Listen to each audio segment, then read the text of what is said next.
Hello, hi, welcome once again to M5's new English language learning program, Let's Speak English. I'm Gav Duncan and I'm here on your TV screen to help you learn English. Now, are you sitting comfortably? Yes? Good. And are you ready for today's lesson? Yes? Good. Okay, well let's learn English together. Okay, so here we are, once again, back in the studio, back in the saddle, ready for another week of English. Are you with me? Yes? Well, that's great. Onwards and upwards to glory. Gods of English, assemble! Now, right, splendid, and right on. Okay, so what do you remember from last lesson? Come on, you must remember something. You can't remember anything. I don't believe you.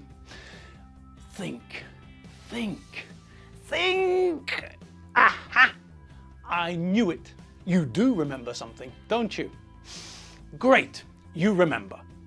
Well, just for those who are having difficulty in remembering, let's have a quick recap of what we learned last week. Last week, we looked at can and can't. We learned that can and can't are connected to ability and possibility. I can do something means that I know how to do something. If I say that I can drive a car, this means that I learned to drive a car, I practiced driving, I learned the highway code, and then I had a driving test. I can drive a car.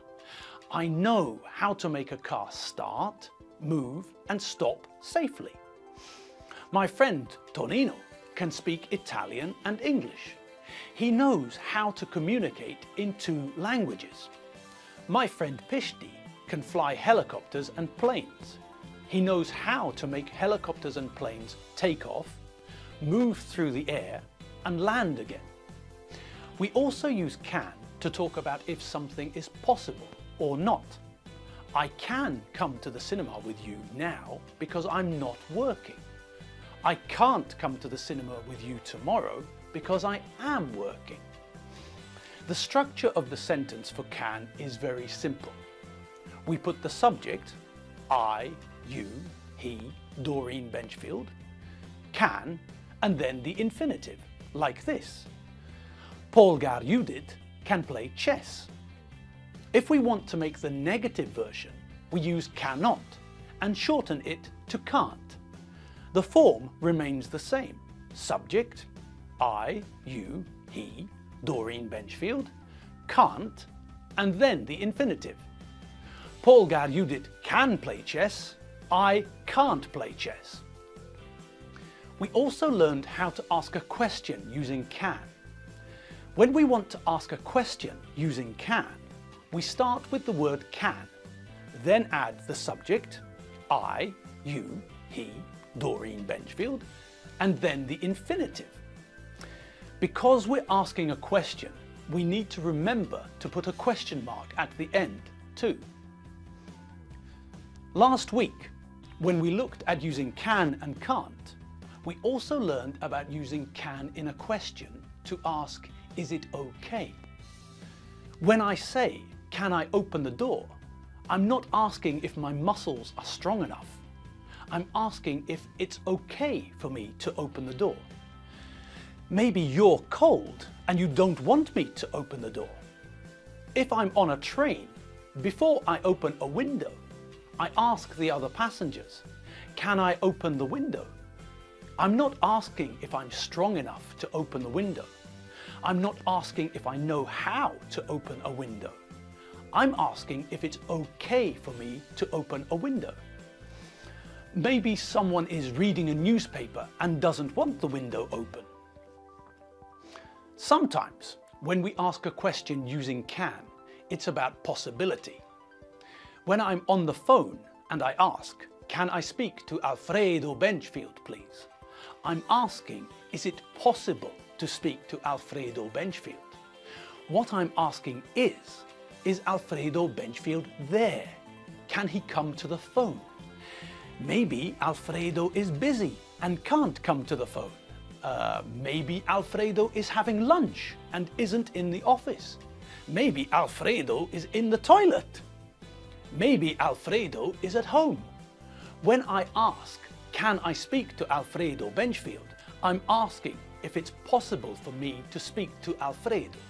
Now, also last week, we looked at the present simple and the present continuous tenses again, and we compared them. We looked at them together to see the differences between the two tenses. We saw a photo of Jimmy Page with a guitar. We said that Jimmy Page plays the guitar. We said that Jimmy Page is a guitarist. But in the photo, Jimmy Page wasn't playing the guitar. In the photo, Jimmy Page was posing for a photo. So, we know that Jimmy Page's occupation or his job is a guitarist or musician, and that when we use the present simple, when we're talking about general things, truths, things which don't change, like a job or a name or where you live.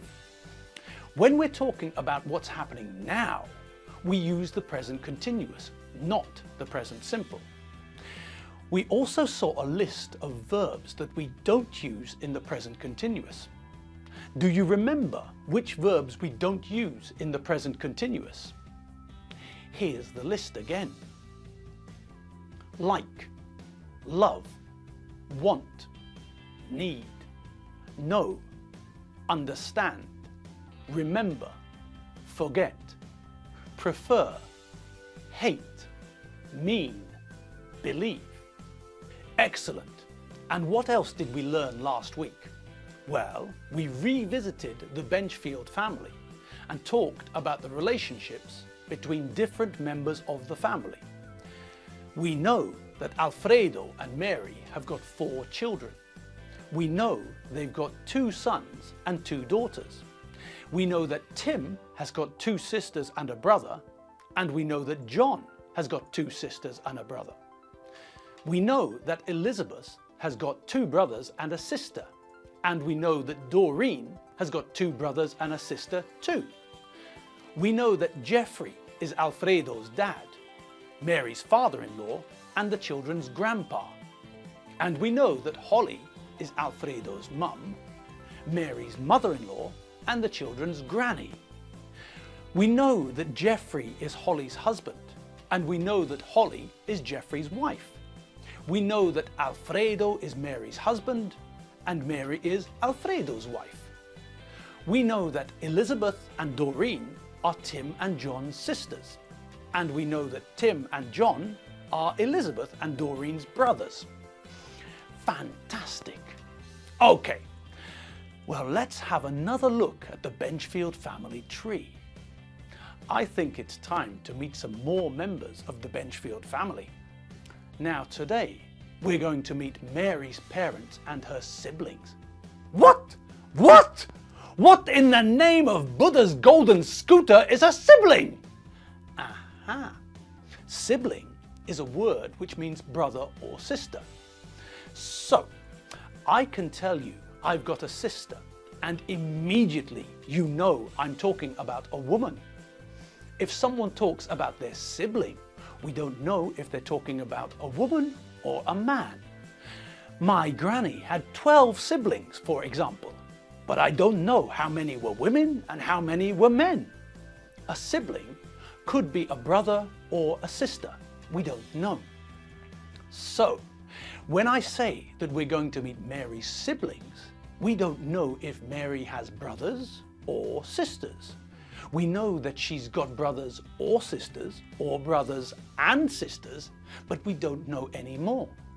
Okay, so now we know what a sibling is.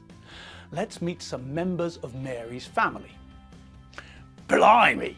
Well, so this is Mary's dad. He's a bit different, isn't he? Okay, well, let's have a look at him and see if we can describe his appearance. Well, he's a bit of a rocker, isn't he? Okay, let's start at the top and work down. Well, he's got very black hair. His hair is jet black. He's got a quiff. A quiff is where the front of a man's hair is brushed up and back. Lots of rock and roll stars have quiffs. Okay, so he's got jet black hair with a quiff. Good. What else can we say about him? Well, he hasn't got glasses. Perhaps he's wearing contact lenses. He's got green eyes. Okay. What about his face? Well, he hasn't got a beard and he hasn't got a moustache, but he's not clean shaven. He's got very big black sideburns. What about Joe's clothes? What's he wearing? Well, he's wearing a black t-shirt with black jeans and a black belt. What about the belt buckle? The belt buckle is shaped like a skull. And what's Joe wearing on his feet? He's wearing black boots, black cowboy boots. Great! Well done!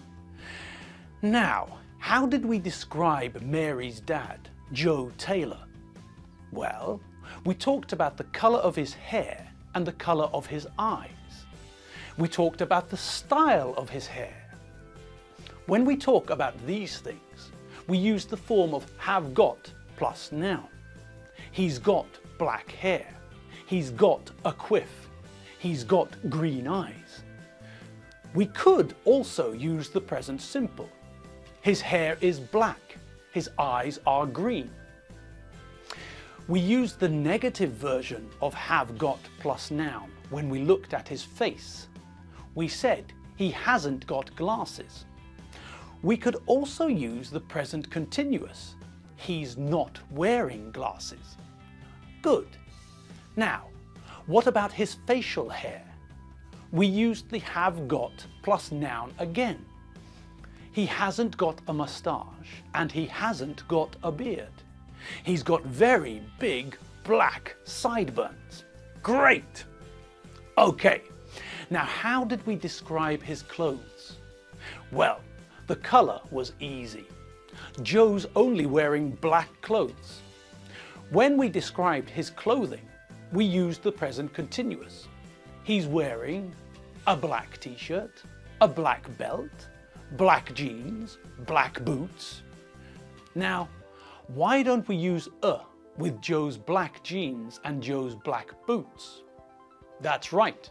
We use with singular countable nouns, like his t-shirt and his belt. But what do we remember about jeans? That's right.